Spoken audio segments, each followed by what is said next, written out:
నమస్తే, నేను మీ జర్నలిస్ట్ వసంత్. భారతదేశ వ్యాప్తంగా అన్ని రాష్ట్రాల్లో చూసుకున్నట్లయితే ఒక తమిళనాడుకి వాళ్ళ భాష పైన, వాళ్ళ సంస్కృతి పైన, వాళ్ళ రాష్ట్రం పైన అత్యంత ప్రేమ ఉంటుంది.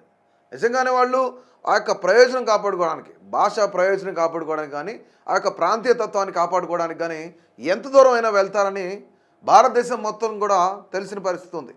అయితే ఇప్పుడు ఎందుకు తమిళ భాషని వాళ్ళంతా ఎక్కువగా ప్రేమిస్తారంటే, ప్రపంచ దేశాల్లో ఎక్కడ చూసుకున్నా సరే తమిళ భాష కన్నా ఎక్కువ ప్రావీణ్యత ఉన్నది కానీ, ప్రాచీనమైన భాష కానీ ప్రపంచంలో ఎక్కడా లేదు. అందుకే వాళ్ళ భాష కానీ, వాళ్ళ సంస్కృతి కానీ, వాళ్ళ సాంప్రదాయం కానీ వాళ్ళకంత ప్రేమ.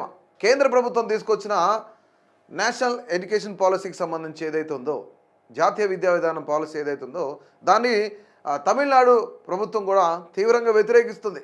వాళ్ళ హిందీ భాషను మా పైన రుద్దుతున్నారు అంటూ కూడాను రాష్ట్ర ముఖ్యమంత్రి కూడా అనేకమైన ఆరోపణలు చేశారు. ముఖ్యంగా మాకు రావాల్సిన బడ్జెట్ ఏదైతే ఉందో, ఎడ్యుకేషన్ సిస్టమ్ కానీ, ఎడ్యుకేషన్ పాలసీకి కానీ కేంద్ర ప్రభుత్వం నుంచి మాకు రావాల్సిన నిధులు ఏవైతున్నాయో ఆ యొక్క నిధులన్నింటినీ కూడా ఆపేశారు అని చెప్పేసి తమిళనాడు గవర్నమెంట్ కూడా చెప్తుంది. ఇప్పుడు తమిళనాడు గవర్నమెంట్ అసలు ఎందుకు వ్యతిరేకిస్తుంది, అసలు ఈ నేషనల్ ఎడ్యుకేషన్ పాలసీ అంటే ఏంటి అని మనం చూసే ప్రయత్నం చేద్దాం. అంటే దాదాపుగా 2022 నుంచి ఈ యొక్క ఎన్ఈపి నేషనల్ ఎడ్యుకేషన్ పాలసీకి సంబంధించి తమిళనాడు గవర్నమెంట్కి రావాల్సిన 2152 కోట్ల రూపాయలు డబ్బు ఏదైతుందో ఆ డబ్బంతా కూడా కేంద్రం నిధులు రానివ్వట్లేదు అని చెప్పేసి తమిళనాడు రాష్ట్ర ముఖ్యమంత్రి చెప్తున్నారు, స్టాలిన్ కూడా చెప్తున్నారు. ఎందుకు రానివ్వట్లేదు అంటే, త్రిభాషా సూత్రం ఏదైతుందో, కేంద్ర ప్రభుత్వం తీసుకొచ్చిన త్రిభాషా సూత్రం ఏదైతుందో, అంటే హిందీతో పాటు వాళ్ళొక మాతృభాషతో పాటు ఇంగ్లీష్, ఈ 3 లాంగ్వేజెస్ కూడాను నేషనల్ ఎడ్యుకేషన్ పాలసీలో భాగంగా చేశారు. ఎందుకంటే ఇక్కడ హిందీ అనేది దేశవ్యాప్తంగా అందరూ కొంత ఎక్కువగా మాట్లాడుకునే ప్రజలు ఉన్నారు కాబట్టి దాన్ని ముందుకు తీసుకెళ్తున్నాం. బహుభాషా ప్రయోజనం ఉంటుంది. ఎక్కడికి వెళ్ళినా ఎడ్యుకేషన్ చదువుకోవడానికి వెళ్ళినా సరే, లాంగ్వేజ్ ఇంకా చెప్పాలంటే ఉద్యోగాలకు వెళ్ళినా ఎలాంటి ఇబ్బందులు కలగకుండా ఉండాలనే మేము ఈ పాలసీని తీసుకొచ్చామని చెప్పేసి కేంద్ర ప్రభుత్వం చెప్తుంది. ద్విభాషకు మేము కట్టుబడి ఉన్నాం, త్రిభాషా సూత్రానికి మేము కట్టుబడి లేవని చెప్పేసి తమిళనాడు గవర్నమెంట్ కూడా తేల్చి చెప్తుంది. దీనికి సంబంధించి 2152 కోట్ల రూపాయలు తమిళనాడుకి బడ్జెట్లో రావాల్సిన కేవలం ఎడ్యుకేషన్కి రావాల్సిన బడ్జెట్ అంతా కూడాను కేంద్ర ప్రభుత్వం ఆపింది. వాళ్ళ అక్కసు వెలగక్కుతున్నారు, హిందీని మాపై రుద్దొద్దు అని చెప్పామని చెప్పేసి కేవలం వాళ్ళ అక్కసును వెలగక్కుతున్నారని చెప్పేసి తమిళనాడు గవర్నమెంట్ చెప్తుంది. ఇక్కడ మనం ఒకసారి చూసినట్లయితే వాట్ ఈజ్ ఎన్ఈపి అనుకుంటే, ఎన్ఈపి అనేది 2020లో స్టార్ట్ అయింది. ఇక్కడ ముఖ్యంగా హిందీని జాతీయ భాషగా మొట్టమొదటిగా ఎప్పుడైతే చేశారో 1968లో దీన్ని జాతీయ భాషగా గుర్తించిన తర్వాత అప్పుడున్న కేంద్ర ప్రభుత్వం ఏదైతుందో ఆ కేంద్ర ప్రభుత్వం కూడాను జాతీయ భాషను ఏదైతే హిందీ ఉందో హిందీని కూడా అన్ని రాష్ట్రాలు నేర్చుకోవాలి, స్కూల్స్లో చెప్పాలి, పాఠాలుగా చెప్పాలి అని చెప్పేసి అప్పుడున్న కేంద్ర ప్రభుత్వం తీసుకొచ్చింది. కానీ దాని తర్వాత ఒక పెద్ద యుద్ధమే జరిగింది తమిళనాడులో. అంటే ఇక్కడ చిన్న మాట చూద్దాం. కేంద్రంలో ఏ ప్రభుత్వం ఉన్నా తమిళనాడు రాష్ట్ర ప్రభుత్వం అయితే వ్యతిరేకంగానే ఉంటుంది. అది కాంగ్రెస్ అవనివ్వండి, బీజేపీ అవనివ్వండి, ఏ ప్రభుత్వం ఉన్నా సరే తమిళనాడు వాళ్ళ యొక్క సొంత రాష్ట్ర ప్రయోజనాలకే విలువిస్తుంది. ఎప్పుడైతే 1968లో ఈ యొక్క హిందీ భాషను కూడా తీసుకొచ్చారో, అన్ని పాఠశాలలో నేర్పాలి, పాఠ్యపుస్తకాలు ఉంచాలి, పిల్లలందరికీ నేర్పాలి, దేశవ్యాప్తంగా జరగాలి, నేర్పాలి అనుకున్న తర్వాత దీన్ని 1986లో మళ్ళీ రద్దు చేశారు. ఇక ముఖ్యంగా ఏంటంటే ఎందుకు తీసుకొచ్చారంటే, మల్టీ లాంగ్వేజ్ సిస్టమ్ని డెవలప్ చేయాలి, అంటే అందరూ హిందీ భాష నేర్చుకోవాలి, ఎక్కడికి వెళ్ళినా ఏ ప్రాబ్లం ఉండకూడదు అని చెప్పేసి అనుకున్న పరిస్థితి అయితే ఉంది. కానీ ఇక్కడ ఏంటంటే అప్పుడు కూడా ఒక యాజిటేషన్ జరిగింది. యాజిటేషన్ తర్వాత దీన్ని ఆపేశారు. ముఖ్యంగా ఇక్కడ ఎర్లియర్ ఎడ్యుకేషన్కి సంబంధించి మనం చూసుకుంటే పిల్లలందరూ కూడా 3 నుంచి 6 సంవత్సరాల పిల్లలకి క్వాలిటీ ఎడ్యుకేషన్ అనేది చాలా ఇంపార్టెంట్ అని చెప్పేసి కేంద్ర ప్రభుత్వం చెప్తుంది. ఇక్కడ అదే 5+3+3+4 అనేది ఇది correspondence to the age groups of 3, 8, 8, 11, 11, 14 and 14 to 18. ఇక్కడ lower primary, upper primary, high school education, దాంతోపాటుగా సెకండరీ ఎడ్యుకేషన్ కూడా నిర్ణయించారు. ఇది కేంద్ర ప్రభుత్వం తీసుకొచ్చిన విధానం. కానీ దీంట్లోనే చిన్న మార్పులు చేసుకుని మళ్ళీ తమిళనాడు ప్రభుత్వం కూడాను దాన్నే ఫాలో అవుతుంది.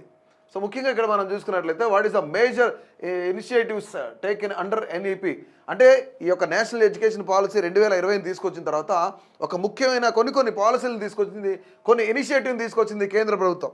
ఆ ఇనిషియేటివ్ అంటే ఇక్కడ శ్రీ అనే స్కీముని తీసుకొచ్చింది, పిఎం శ్రీ స్కీమ్ అనేది. దీని ఎయిమ్ ఏంటంటే provide high quality education in equitable, inclusive and joyful school environment. అంటే చాలా ఆహ్లాదకరమైన వాతావరణంలో ఖచ్చితంగా అందరికీ ఒక క్వాలిటీ ఎడ్యుకేషన్ అనేది ఇవ్వాలి. బడ్జెట్లో పెద్ద మొత్తం బడ్జెట్ కూడా కేటాయించాలి, దానికి ఫండ్ ప్రవేశపెట్టాలి అని చెప్పేసి పిఎం శ్రీ స్కీమ్ అనేది తీసుకొచ్చింది. పిఎం శ్రీ అంటే ఇక్కడ PM schools for rising India నినాదాన్ని తీసుకొని 14,500 స్కూల్స్ని స్థాపించింది. ఇది 2022లో. దీనికి సంబంధించి 630 కోట్ల రూపాయలు has been allocated to upgrade schools under the PM Shri initiative. అంటే ఒక్కొక్క రాష్ట్రానికి 630 కోట్ల రూపాయలు కూడా కేటాయించింది. ఇక్కడ increasing investment in education. The policy advocates for the both central government and state governments to allocate a combined 6% of GDP to education. అంటే జీడిపిలో 6% ఎడ్యుకేషన్కే కేటాయించాలి. అది రాష్ట్ర ప్రభుత్వం, కేంద్ర ప్రభుత్వం వీళ్ళిద్దరు కాంబినేషన్లో ప్రవేశపెట్టాలని భావించారు. ఎప్పుడు ఇది 2023-2024 సంవత్సరంలో కేంద్ర ప్రభుత్వం కేవలం ఎడ్యుకేషన్ కోసం ప్రవేశపెట్టిన ఈ యొక్క శ్రీ స్కీమ్ ఏదైతే ఉందో పిఎం శ్రీ స్కీమ్, ఈ స్కీమ్కి సంబంధించి 1,12,899 కోట్ల రూపాయలు ఇన్వెస్ట్ చేసింది, ఖర్చు పెట్టింది దీనికి. అంటే ఇందులో కొంత బడ్జెట్ మనం ఇందా చూసిన 2,151 కోట్ల రూపాయలకు తమిళనాడుకు కూడా ఇవ్వాలి. కానీ ఆ బడ్జెట్ని ఆపారని ఇప్పుడు తమిళనాడు గవర్నమెంట్ కూడా చెప్తుంది. ఇక్కడ మనం చూసినట్లయితే 2020-21తో పోల్చుకుంటే 13.68% ఎక్కువ ఈ బడ్జెట్. 1,12,899 కోట్లు అనేది చాలా చాలా ఎక్కువ, హ్యూజ్ ఇన్వెస్ట్మెంట్. సో ఒక్కసారి ఈ యొక్క తమిళనాడుకి సంబంధించిన ఒక హిస్టరీ చూసుకున్నట్లయితే మనం 1937లో మద్రాస్ అధ్యక్షతన రాజగోపాలాచారి ఎవరున్నారు, సి రాజగోపాలాచారి నేతృత్వంలో కాంగ్రెస్ మంత్రివర్గం పాఠశాలలో హిందీని తప్పనిసరి పాఠ్యాంశంగా చేయాలి అని నిర్ణయించింది. అప్పుడు రాష్ట్ర వ్యాప్తంగా కొన్ని నిరసనలు కూడా జరిగాయి. పెరియార్ మరియు సిఎన్ అన్నాదురై ఎవరైతే ఉన్నారో వాళ్ళిద్దరితో సహా 1,100 మందికి పైగా అరెస్ట్ అయ్యారు. అరెస్ట్ అయిన తర్వాత 1938లో తలముత్తు మరియు నటరాజన్ అనే ఇద్దరు యువ నిరసనకారులు ఎవరైతే ఉన్నారో వాళ్ళు జైల్లో కొంత విషాదకరంగా మరణించారు. మరియు వారు ఉద్యమంలో మొట్టమొదటిగా అమరులైంది కూడా వాళ్ళిద్దరే. 1965లో దేశం హిందీని కమ్యూనికేషన్లకు అధికారిక భాషగా అమలు చేయాలని నిర్ణయించినప్పుడు తమిళనాడు అంతటా ఆందోళనలు చెలరేగాయి. ఇక్కడ మనం చూద్దాం, కొంతమంది ఎవరైతే జైలుకి వెళ్ళారో, ఎవరైతే చనిపోయారో, ఆ స్ట్రగుల్లో చనిపోయిన చాలామంది అన్నాదురై గారు, పెరియార్ గారు, అలాగే వీళ్ళంతా ఇక్కడ ఉన్నారనమాట. సో ఇక తమిళనాడు అంతటా కూడా ఆందోళనలు చెలరేగాయి. పోలీసుల కాల్పుల్లో కనీసం 70 మంది మరణించారు. ఈ 70 మంది కూడా అమరులైపోయారు వాళ్ళ యొక్క సొంత రాష్ట్రం కోసం, వాళ్ళ యొక్క సొంత ట్రెడిషన్ కోసం. అంటే ఇక్కడ మనం చూద్దాం, 70 మంది భాష కోసం చనిపోయారు అంటే 1,100 మంది భాష కోసం అరెస్ట్ అయ్యారంటే తమిళులు ఎంతవరకు, ఎంత పెద్ద మొత్తంలో వాళ్ళ యొక్క శ్రమను కానీ, వాళ్ళ కష్టాన్ని కానీ, వాళ్ళ యొక్క ఎంత ట్రెడిషన్ కానీ కాపాడుకోవడానికి వాళ్ళు ఏ విధంగా పాటుపడుతున్నారో కూడా మనం చూస్తాం. రీసెంట్గా జల్లికట్టు ఎప్పుడైతే రాష్ట్ర ప్రభుత్వం దాన్ని రద్దు చేసిందో దానిపైన కూడా ఎంత పెద్ద యాజిటేషన్ జరిగిందో చూసాం మనం. అంటే అది సాంప్రదాయ క్రీడ, కానీ సాంప్రదాయాలకు నిలువెత్తు నిదర్శనం అని చెప్పుకోవచ్చు తమిళులు ఇక్కడ. ఎందుకంటే కేవలం జల్లికట్టు కోసమే వాళ్ళు అంత పెద్ద ఉద్యమం చేశారంటే గతంలో మనం చూసినట్లయితే 1965-68 సమయాల్లో వాళ్ళు ఎంత పెద్ద ఉద్యమం చేశారనేది మన ఊహకే వదిలేద్దాం. 1968లో పార్లమెంటు అధికారిక భాషగా హిందీని స్వీకరించినప్పుడు తమిళనాడులో మళ్ళీ ఆందోళనలు కూడా చెలరేగాయి. ఇక జాతీయ విద్యా విధానం ఏదైతుందో ఎన్ఈపి, నేషనల్ ఎడ్యుకేషన్ పాలసీకి సంబంధించి అమలు చేయడం లేదన్న కారణంతో కేంద్రంలోని నరేంద్ర మోదీ ప్రభుత్వం తమ రాష్ట్రానికి రావాల్సిన 2,150 కోట్ల రూపాయల నిధులు ఏదైతుందో వాటన్నిటిని కూడా నిలిపివేసిందని ఈరోజు తమిళనాడు ప్రభుత్వం ఆరోపిస్తూ ఉంది. సుప్రీంకోర్టును కూడా ఆశ్రయించింది తమిళనాడు గవర్నమెంట్. జాతీయ విద్యా విధానంలో ప్రతిపాదించిన త్రిభాషా సూత్రాన్ని డిఎంకే ప్రభుత్వం వ్యతిరేకిస్తున్న విషయం మనందరికీ తెలిసిన విషయమే. ఈ సూత్రం ప్రకారం విద్యార్థులు ఇంగ్లీష్ మరియు ప్రాంతీయ భాషలతో పాటు 3వ భాషను కూడా నేర్చుకోవాల్సి ఉంటుంది. అయితే ఇది దక్షిణాది రాష్ట్రాలపై హిందీని రుద్దే ప్రయత్నమని తమిళనాడు ప్రభుత్వం కూడా ఆరోపిస్తుంది. ద్విభాషా విధానానికే మేము కట్టుబడి ఉన్నామని చెప్తున్నారు వాళ్ళు. ఇప్పుడు ఈ ఆరోపణలన్నీ తోసిపుచ్చుతూ భారతీయ భాషలు ఏవైతున్నాయో వీటన్నిటి పునరుద్ధరణకు మాత్రమే త్రిభాషా సూత్రాన్ని కేంద్ర ప్రభుత్వం తీసుకొచ్చిందని కూడా కేంద్ర ప్రభుత్వం చెప్తుంది.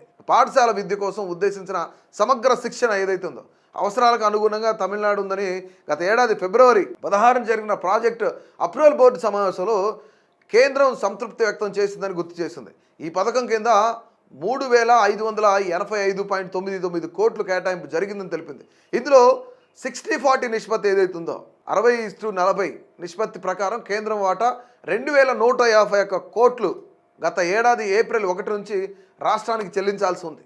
అంటే రాష్ట్రానికి చెల్లించాల్సి ఉందని తమిళనాడు గవర్నమెంట్ చెప్తుంది. అయితే ఈ మొత్తంలో ఒక్క వాయిదా కూడా కేంద్రం విడుదల చేయలేదని తమిళనాడు ప్రభుత్వం ఆరోపిస్తోంది. జాతీయ విద్యా విధానాన్ని అమలు చేసేలా తమపై ఒత్తిడి తెచ్చేందుకే ఈ చర్యలకు పాల్పడుతుందని ఆరోపించింది. నిధుల నిలిపివేత సహకార సమస్య స్ఫూర్తికి విఘాతం కలిగించడమే కాకుండా రాష్ట్ర ప్రభుత్వ విద్యా విధానంలో జోక్యం చేసుకోవడమేనని డిఎంకే ప్రభుత్వం కూడా చెప్తుంది. అంటే ముఖ్యంగా డిఎంకే ప్రభుత్వం ఏం చెప్తుంది, మేము యొక్క త్రిభాషా సూత్రానికి వ్యతిరేకంగా ఉన్నాం. ఏదైతే 2 భాషలు ఉన్నాయో, అంటే మా యొక్క మాతృభాషతో పాటు ఇంకొక లాంగ్వేజ్ ఇంగ్లీష్ నేర్చుకోవడానికి మేము సిద్ధంగా ఉన్నామని తమిళనాడు చెప్తుంది.